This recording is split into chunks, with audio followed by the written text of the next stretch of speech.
시청자 여러분 안녕하십니까? JTBC 아침 뉴스입니다. 전라북도는 전 지역에 한파주의보가 내려진 가운데 동부 내륙 지역은 영하 20도 아래로 떨어지면서 추위가 절정을 보이고 있습니다. 밤사이 눈은 소강 상태를 보였지만 내일까지 서해안 지역에 많게는 15cm의 눈이 내리는 등 이번 주 내내 눈이 내릴 것으로 예상됩니다. 김진형 기자입니다. 밤사이 기온이 크게 떨어지면서 전북은 한파가 기승을 부리고 있습니다. 현재 진안과 장수가 영하 24도, 임실 영하 21도 등 동부 내륙 지역은 영하 20도 아래로 떨어졌습니다. 올겨울 들어 가장 낮은 기온입니다. 추위가 절정을 보이면서 전라북도 전 지역에 한파 경보가 내려졌습니다. 밤사이 눈은 소강 상태를 보이면서 고창과 부안 등 일부 지역에 내려진 대설주의보는 해제됐습니다. 낮에도 매서운 추위는 이어지겠습니다. 오늘 낮 기온은 영하 9도에서 영하 6도까지 떨어지겠고 서해안 지역을 중심으로 바람까지 강하게 불면서 체감 기온은 더 낮겠습니다. 눈은 오늘 낮 동안에 소강 상태를 보이겠지만 밤부터 다시 시작돼 이번 주 내내 이어질 전망입니다. 내일까지 예상 적설량은 1에서 3cm이지만 서해안 지역은 5에서 15cm로 많은 눈이 내리겠습니다. 내일 아침에도 기온이 영하 20도 아래로 내려가는 등 한파도 당분간 계속될 전망입니다. 전주기상지청은 많은 눈과 강추위로 피해를 입지 않도록 각별한 주의를 당부했습니다. JTBC 뉴스 김진영입니다.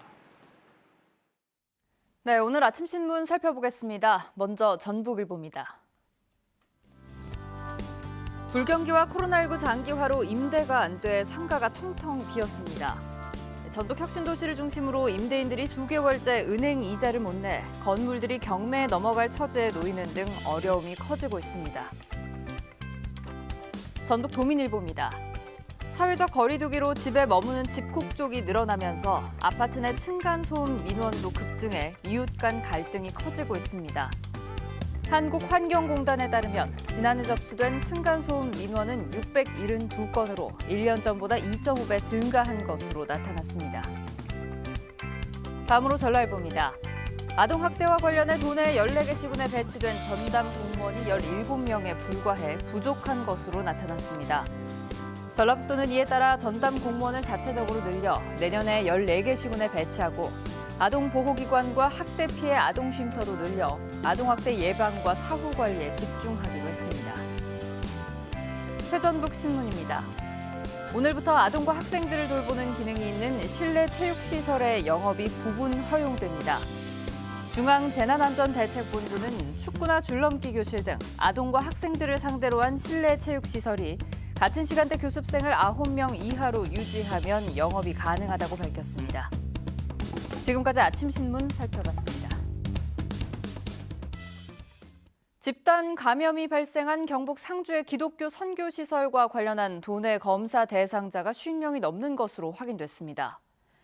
방역당국이 이들에게 검사를 의무화하는 행정명령을 내리고 해당 시설을 찾은 적이 있는 도내 확진자를 대상으로 연관성을 확인하고 있습니다.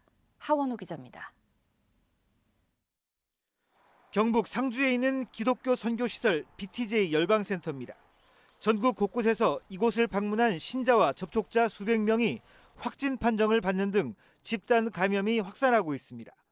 그런데 최근 확진 판정을 받은 정읍의 부부와 전주 익산의 확진자가 지난해 11월과 12월 각각 이곳을 방문한 사실이 뒤늦게 확인됐습니다.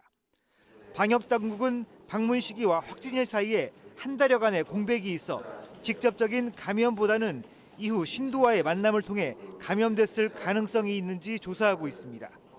또 이 선교시설을 방문한 것으로 알려진 도내 신도 명단 52명을 확보해 검사를 진행하고 있습니다. 하지만 상당수가 연락을 받지 않거나 명단에 빠진 경우도 있어 이곳을 방문한 경우 검사를 강제하는 행정명령을 내렸습니다. 이분처럼 그 명단에도 없고 그런 분들이 실제로 있을 수 있기 때문에 이번에 행정명령으로 해서 검사를 받고 모두 80명 넘는 집단 감염이 발생한 순창요양병원에서는 그동안 확진자가 나오지 않은 삼병동에서도 첫 감염자가 나와 해당 병동 역시 동일 집단 격리에 들어갔습니다. 코로나 환자를 돌보던 군산의료원 간호사 1명이 추가로 감염돼 도내 간호인력 확진자는 7명으로 늘었습니다. 이 밖에도 완치 판정을 받은 뒤 국내로 입국한 60대 해외 입국자가 재양성 판정을 받았고 군산에서도 2명의 추가 확진자가 나와 도내 누적 확진자는 모두 907명으로 늘었습니다. JTB 뉴스 하원호입니다. 서울 동부구치소 등 교정시설에서 코로나19가 확산하자 도내 교도소에서 전수검사가 진행되고 있습니다. 전주교도소의 경우 직원 351명과 수용자 260명에 대한 검사가 마무리됐고 나머지 수용자 520명에 대한 검사가 진행 중입니다. 군산과 정읍교도소의 경우 직원과 수용자 1,896명에 대해 신속 항원 검사를 진행한 결과 모두 음성으로 확인됐습니다. 송하진 지사가 신년 기자회견에서 광역도시를 염두에 둔 통합론을 제안하자 일부에서 반발이 잇따르고 있습니다. 익산은 전주시가 아닌 익산 주도의 통합을 역으로 제안했고 완주는 전주 완주 통합에 부정적인 입장을 드러냈습니다. 통합을 둘러싼 찬반 갈등이 뜨거워질 것으로 보입니다. 권대성 기자입니다. 송하진 지사는 신년 기자회견에서 전북 발전을 위해서라도 본격적인 시군 간 통합이 필요하다고 주장했습니다. 전주 완주 통합을 넘어 생활권이 같은 익산 등으로 대상을 확대하거나 국회의원 선거구가 같은 완주와 무주 진안 장수의 통합, 그리고 새만금을 중심으로 한 군산과 김제, 부안의 행정구역 통합을 예로 들었습니다. 그러나 정원율 익산시장은 전주 완주의 익산을 묶자는 송 지사 구상에 부정적인 입장을 드러냈습니다. 익산이 전주권으로 묶이면 변방으로 전락할 우려가 제기되자 대신 익산 주도로 군산과 김제를 아우르는 새만금 광역도시를 만들자는 겁니다. 그래서 새만금을 중심으로 해서 군산, 김제, 부안 플러스 익산 이렇게 해가지고 전체를 하나로 메가시티로 엮는 거. 그렇게 하면 제가 보니까 인구 한 115만 정도 나오더라고요. 완주가 지역구인 안호영 의원도 이미 2013년 주민투표를 통해 완주 군민의 통합 반대 의사가 드러났다며 전주 완주 통합 제안을 일축했습니다. 지금은 지방 소멸에 대비한 인구 유입 정책을 논의할 때라며 설익은 통합론을 경계했습니다. 충분히 공감대가 없이 추진되는 행정통합 위주로 이렇게 논의가 되는 것은 성사되기도 어렵고 그리고 주민 갈등만 좀 불러일으키는 소지가 좀 있어서 좀 신중해야 된다 이런 취지입니다. 그러나 송 지사는 기자회견을 통해 제3의 기관을 통해 통합 방법을 연구하고 조만간 구체적인 방안까지 내놓겠다고 밝혔습니다. 이에 따라 송 지사처럼 지역의 행정통합에 찬성하는 측과 이에 반대하는 쪽의 갈등이 커질 것으로 보입니다. JTB 뉴스 권대성입니다. 순창군 쌍치면과 복흥면에서 순창읍을 잇는 직통버스가 운행을 시작했습니다. 남원시가 공중화장실 몰래카메라를 집중 점검합니다. 정원익 기자입니다. 순창군 서쪽 끝에 위치한 쌍치면과 복흥면에서 순창읍을 잇는 직통버스가 운행을 시작했습니다. 하루 3차례씩 오가는데 운행 시간이 1시간에서 40분으로 줄었습니다.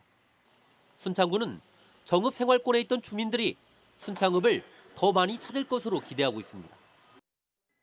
남원시가 다음 달 10일까지 공중화장실 120여 곳을 대상으로 몰래카메라 설치 여부를 집중적으로 점검합니다. 남원시는 시민들의 불안감을 덜어주기 위해 몰래카메라 탐지기도 무상으로 빌려주고 있습니다. 불법 촬영 카메라 점검을 통해 공중화장실 불법 촬영에 대한 우려를 해소하고 시민들이 안심하고 이용할 수 있도록 하겠습니다.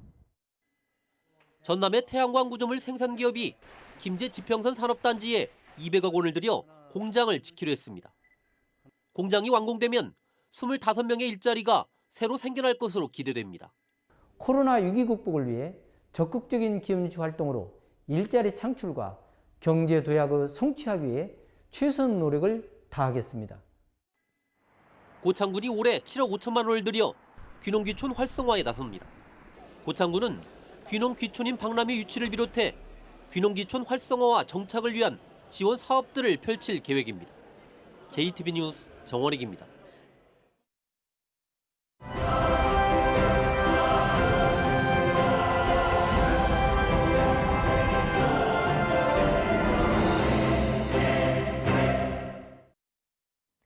네, 신년기획 청년이 미래다 순서입니다. 오늘은 자발적으로 연대하고 소통하며 고민과 희망을 나누는 청년 활동가들을 나금동 기자가 만나봤습니다. 청년들이 모여 이야기를 나눕니다. 최근 진행했던 프로젝트의 결과를 되돌아보는 자리입니다. 이들은 같은 또래 40명의 사연을 받아 한 끼 밥값을 지원했습니다. 코로나19로 지친 청년에게 자그마한 힘을 주고자 한 건데 사비를 털었습니다. 14개 시군 청년 50여 명이 만든 단체인 청년 모정. 3년 전 소통과 교류를 위해 출발한 모임입니다. 청년들이 힘든 일이 있거나 뭔가 도와줘야 할 일이 있을 때 같이 힘을 모아서 도와줄 수 있는 같이 네트워크를 만들기 위해서 처음에 만들게 되었습니다. 다양한 소모임과 청년 지원, 청년 정책 제안 등을 통해 이제는 전라북도 청년 모임의 구심점이 되고 있습니다. 갈 때마다 서로 반겨주고 그냥 청년 모정이라는 이름만으로도 더 친밀감이 생기고 뭔가 조금 더 도움을 구할 수도 있고 도움을 줄 수도 있는 관계가 된다는 게 좀 제일 좋았던 것 같습니다. 순창 구석구석 숨겨진 맛집은 물론 고추를 다듬는 할머니들, 길고양이 같은 일상의 풍경까지 20대 청년들이 자신의 눈으로 보고 느낀 순창을 직접 그리거나 사진 찍고 글로 표현한 관광 안내 책자입니다. 이들을 순창으로 불러 모은 장본인은 순창에서 나고 자란 청년 PD 최준 씨입니다. 순창의 메리트를 못 느끼니까 자꾸 나가거나 순창의 유입이 결집되지 않아. 그게 너무 속상해서 20, 30대가 강하게 반응하는 컨텐츠를 만들어야 이 사람들이 조금은 흥미를 느끼겠구나 하고 시작하게 되었던 것 같아요. 최준 씨는 앞으로도 예술가 청년들과 함께 순창을 알리는 다양한 작품을 만들 예정입니다. 저는 순창 지역 내 청년이기 때문에 이제 제가 모범 사례가 되면 다른 청년들을 유입하는 자발적으로 연대하는 청년들이 지역사회에 활기를 불어넣고 있습니다. JTB 뉴스 나금동입니다. 4차 산업혁명과 기후변화에 대응하기 위해 전라북도가 오는 2025년까지 20조 7천억 원 규모의 전북형 뉴딜 사업을 추진하겠다고 밝혔습니다. 사업 내용은 9개 분야 27가지로 새만금 데이터 산업 클러스터 조성과 디지털 종자 식품 산업 혁신 플랫폼 구축, 초실감 홀로그램 산업, 재생에너지 산업 클러스터 등입니다. 전라북도는 원활한 사업 추진을 위해 국가 예산 확보에 나서고 시군, 대학 등과도 긴밀하게 협력하기로 했습니다.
JTB 아침 뉴스를 마칩니다. 함께해 주신 여러분 고맙습니다.